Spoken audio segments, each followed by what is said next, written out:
Today we're going to have a virtual tour of the home of Kay Bray and Greg Gilman here in the Saint Street area in Lafayette. And they will tell us the story of how they turned their small yard into habitat with the help of Bill Fontenot.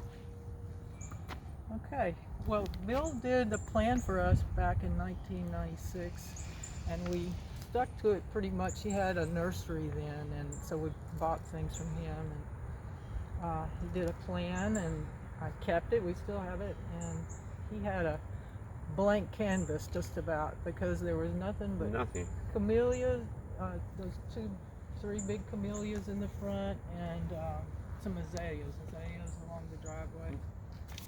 And so some of the things on his plan were this Grancy gray beard tree. I guess I'll start with the trees.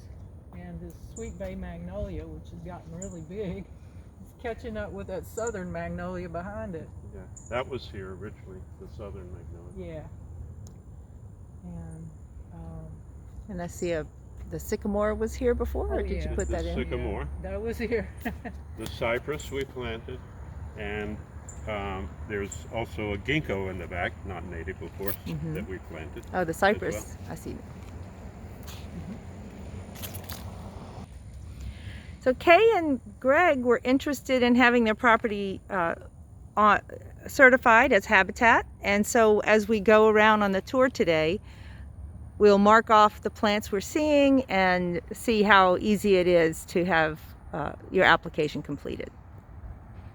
Front bed, there's a lot of salvia, coccinea, is that how you say that? It's spread quite a bit. I like it. It's easy. It comes back, and it's everywhere. You can give a lot of it away, and hummers love it. So, and we love birds. Audubon Plants for Birds sign here. And there's lots of coneflower, and I've left the seeds this year. I haven't cut that back so you can see that. But I don't ever see birds on the seeds. Maybe I just miss it. But let's see what else.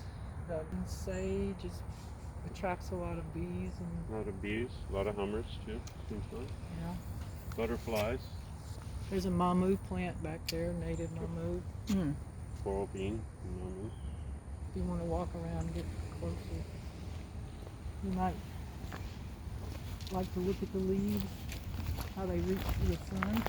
And some bee balm too. That's Brazil. Huh? Brazilian. Oh, well, that's We nice. have plenty of those from other places too. That's the mamu, and there's a big cigar back there. It needs more space. I've moved it twice, I think. Okay, so you said this is a pokeweed that volunteered? Pokeweed, poke salad, Annie. You heard that song. And you're supposed to be able to eat it, but you have to boil it like 10 times or something. I don't know. I never tried that. But anyway, it came here with the help of birds, and it spreads very easily. It comes back every year, and it'll come up in the driveway. But, there's comfrey right here. That's one of Bill's plants. Comes back every year. Has a nice little bloom. You can see there, pinkish. There's also some swamp marshmallow in here, but I've cut it back. It was all spindly looking. Tempted to cut this back, but I can't because it's still got blooms and bees like that. This is it Ruellia? Is that ground cover Ruellia? I've got a bunch of it, but this is supposed to be red Ruellia. I got it from the Master Gardens, and it is taken off, as you can see. For a while there, like the first year, I thought, well, is it gonna make it? Well, yeah. Some more salvia, stuck in some tarragon. There's a blueberry bush. Greg grows blueberry bushes. So you've got a mix of fruits and natives, non-natives, herbs, the plants, the camellias that were here originally. Yeah, they're doing good. We have ferns under that too. Stokes asters here. And A lot of these, I'm not sure what you call these, is Mexican daisies or something. It's not, wasn't on Bill's plan, or was it? I don't remember. Stokes asters were, oh, there's yarrow. Mm-hmm. Some yarrow there and over here. Bird plant down here. And suberecta something or other. I've got the name on it on the back side of the house. We can look at it. Dicliptera or something. Dicliptera. So. Is that a little cigar? Don't have a tag on it either. So this is November, so we're seeing lots of seed heads, and Kay and Greg leave the seed heads. This is different. This is Rami. It's a Chinese plant that they use like we use cotton. It's been around for thousands of years. They've used it. And I like the texture, shape. It's different. And sweet bay magnolia on the plan. Yeah, planted that. Bush honeysuckle. Those were on the plan. They've done really well. And the shrimp plant is fighting it out with this realia. That's the purple one. And it looks like the shrimp plant's winning this year. Survival of the fittest. Yeah. And over there, that just comes up. There's a lot of it in the neighborhood. The elderberry. And we're going over here. The neighbor let me put this bed in their property because he would weed eat my magnolia roots to death. And I just asked him, would you mind if I put a bed here? He said, oh, he didn't care. Sure. So that's how this came about. And it's beautiful. Easy stuff. This really spreading so easy. Toad lily.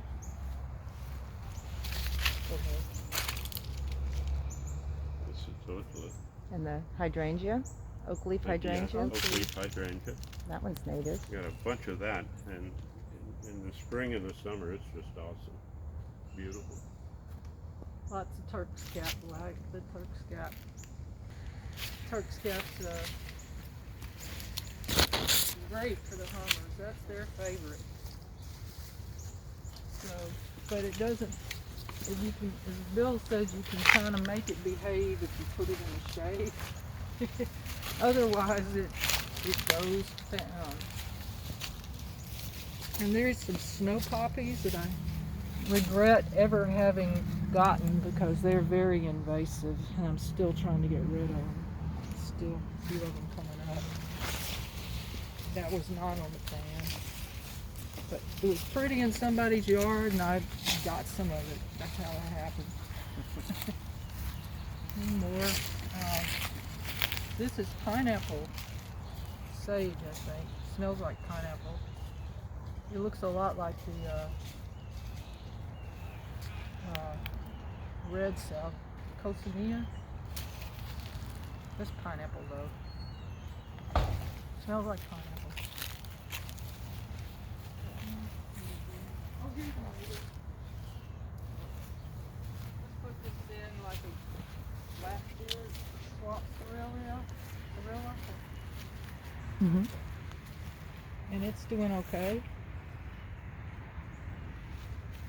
There's some trilliums back here, but of course they're underground right now. You can't see them, but they come back every year. I love the trilliums because they're so unusual looking. Some more yarrow over here and liquors.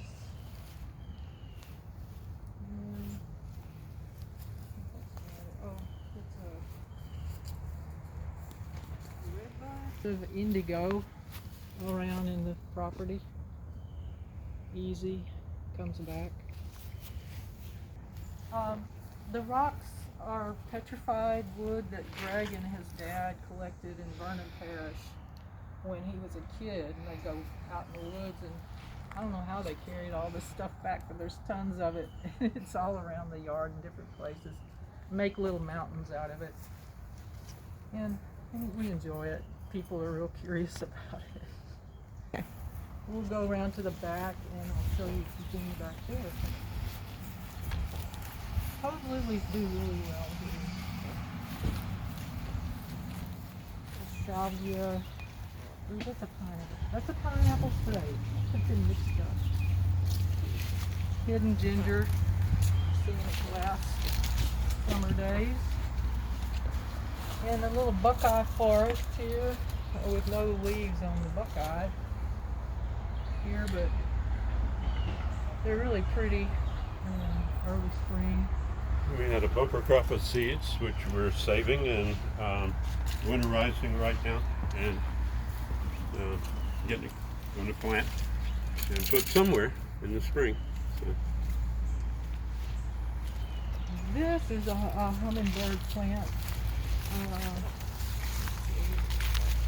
but Lobelia laxiflora, red Mexican lobelia. But you see how it does? It's going. It's running. It's coming. Get out of the way. I think it's like Turk's cat. It spreads by falling down and spreading horizontally like that. Grow tall, fall long. Turk's cap here is just about done. It still has a few little fruits on it. The birds like that. But the last week we haven't seen any birds for some reason. Usually have a lot coming to the feeder or to get these things. But I don't know, maybe they headed south. And some more coneflower and gaillardia. And there's a squash plant that came up, I think, from the compost. And there's actually a squash plant over there. That's turmeric over there, planted medicinal plant. I don't know if it'll stay there or not. And I got some aquatic swamp milkweed or aquatic milkweed. Swamp milkweed. Oh, I'm not sure, but there's 3 of them because we had a lot of the tropical and there was some question about this was better. Anyway, put some of that in. And Carolina allspice? No. Wait a minute. This one's Cheat sheet time. Oh, good. Thank you. Sweet spire. And your sweet spire. And some bird pepper. I It's love. another native. Love my bird peppers. She makes a great pepper sauce with that. Yes, And the vinegar. mockingbirds eat them like candy. And that's the best way for them to propagate is have the birds plant them because they seem to do better that way. When I try to transplant them, they don't like that. That's the arrowwood. That's the native. There's an elderberry back there, and that's a buckthorn, Carolina buckthorn, that seeds itself quite a bit in here. Firebush? Yeah, firebush. And there's some over there that's blooming. This doesn't bloom this, right away because there's too much shade. But there's no blooming. Didn't mean to get us off track there. This will make us circle this way. This is the firebush. That's coral honeysuckle. That's a native. Doesn't do as well there. I don't know why. Just too much shade. Another buckeye. Some indigo. I don't know what kind of indigo, but we have a lot of that. It was on the plan.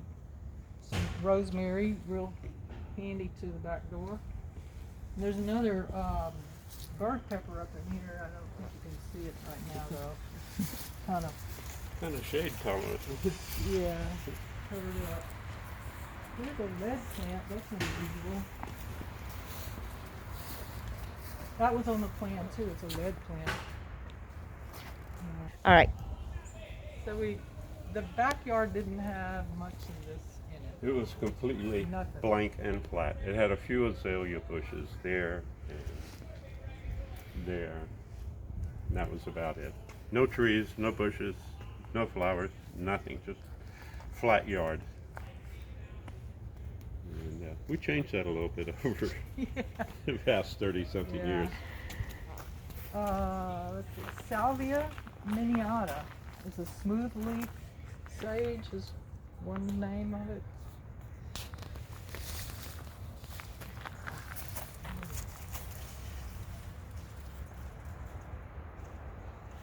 Or Belize sage, because it's from Belize, that area.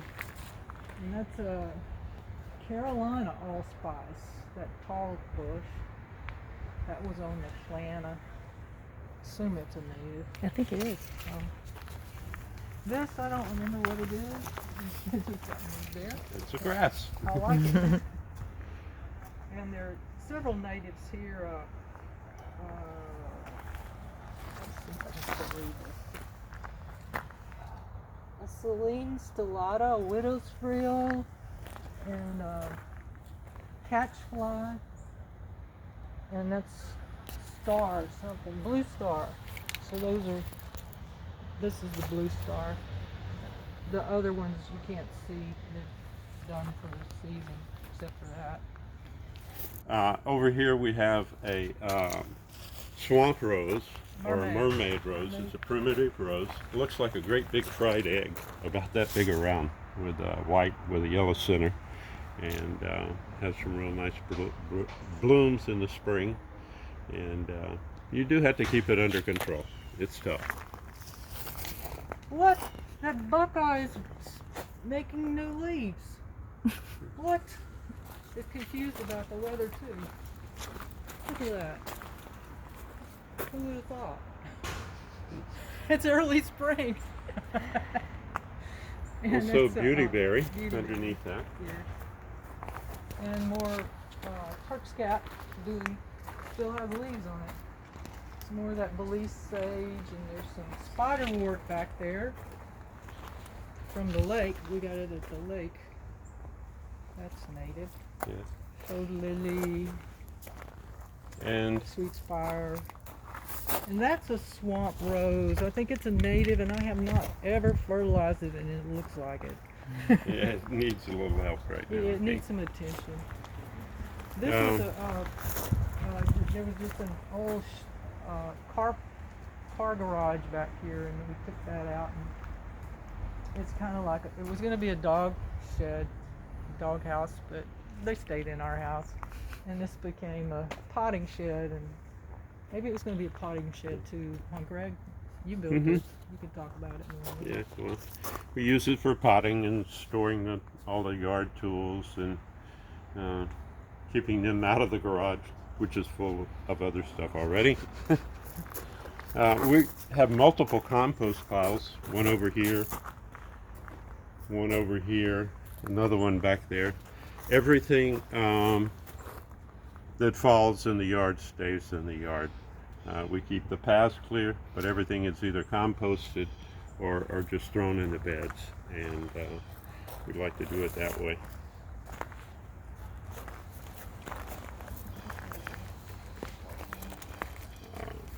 I don't know what all of these are. Some more toad lilies. More toad lilies. The And blue is the Turk's cap. no. The blue is I'm sorry, not Turk's cap. Ruellia. Skull cap. Skull cap. There you That go. was close, huh? It's a cap. So it's a cap. We got into doing mushrooms. Yeah. Growing. Back here we have our mushroom farm, and we've had shiitakes and oysters, just a bounty of them from time to time. All of a sudden we think they're done, and here comes another great big harvest of shiitakes or something delicious. And our friend Cody gave those to us. He started some logs, and then he needed a place to put them, and we said, yeah, we have a place. We can take care of that for you. Do you know what this is, Phyllis? It just came up, and I know it's in neighbors' yards, so I figured it Some might be wax in there. berry or something. There's some fire spike right here. Fire spike. Common name. There's some frostweed over there I got from y'all. I didn't know what that was. It got tall. But maybe it wouldn't be that tall if it were in more sun. there's one of the compost areas. And there's a oak leaf hydrangea moved over here in a Carolina allspice. And there's some river oats. They have such pretty seed heads. I love that.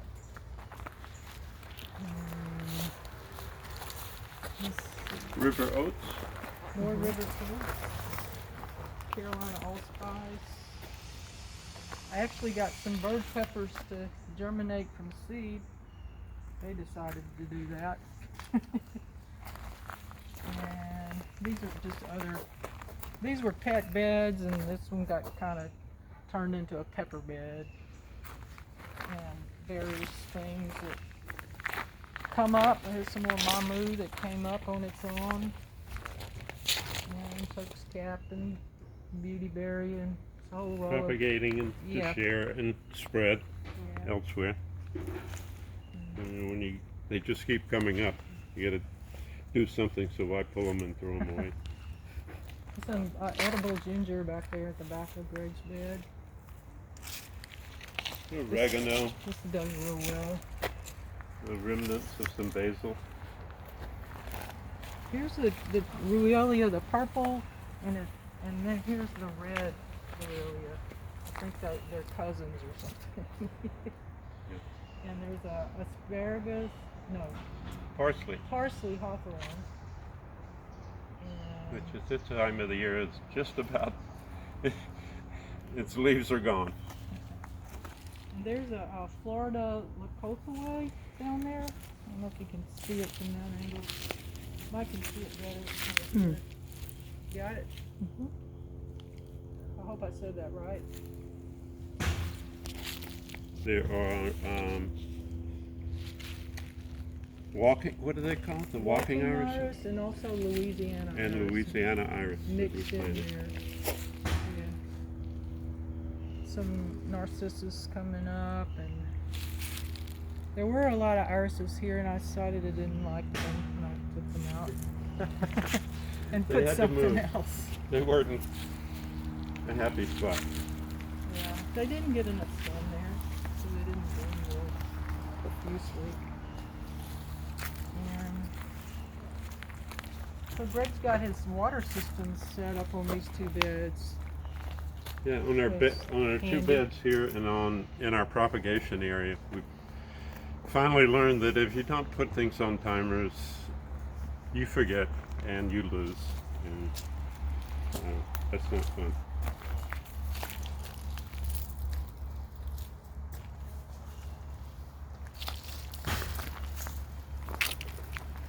My sister gave me this Laura Petalum, I think it is.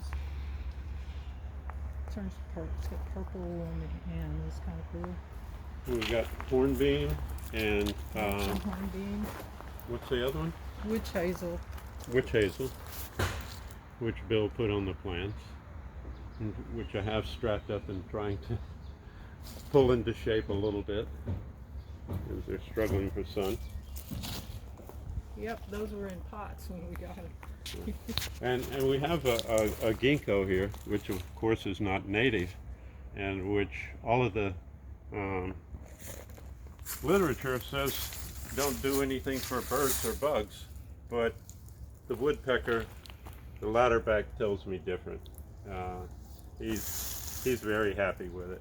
So native or not, I like it. And in a few weeks, the whole yard will be golden with these leaves, and just be absolutely spectacular.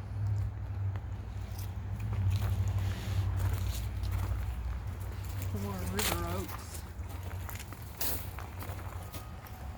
Easy plant. This is the firebush.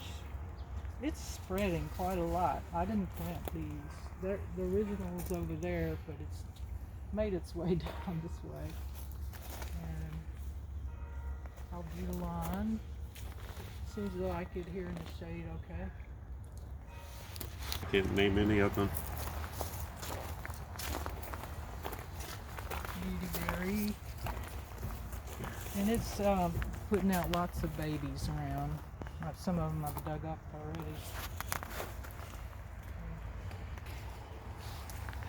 Gulf Coast Kingston and Licorice, and there's some basil in there, this and that. This is supposed to be a banana pepper, but I tell you, it's hot as hell. I don't know what it is. Got it from Marcus. So you have some flagstone patio and gravel paths. How did this happen?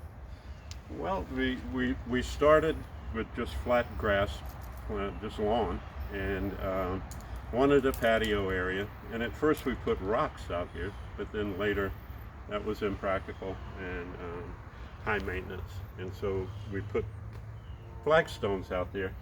As the concrete is breaking up in between them, Kay's replacing it with this,